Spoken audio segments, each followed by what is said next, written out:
নাম ভালোবাসার জল, এরই নাম যদি এক হয় দুটি মন ভালোবাসার। এই বয়স্ক মানুষটা কন্টিনিউ 12 ঘন্টা 13 ঘন্টায় রোদে কঠোর পরিশ্রম করে। কত দুঃখের কথা ভাই।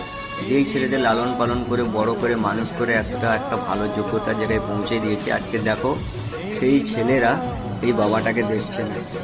তারপরেও এখনকার দিনে বা আগেকার দিনে এখনও সবাই বলে যে আমার যেন একটা ছেলে হোক।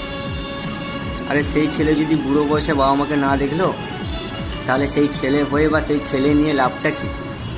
তাই একটাই কথা বলতে চাই ভাই, কি বাবা মাকে দেখো, ভালোবাসো। তারা তোমাকে বড় করে লালন পালন করে এত বড় করেছে কিসের জন্য? এইটা দেখার জন্য?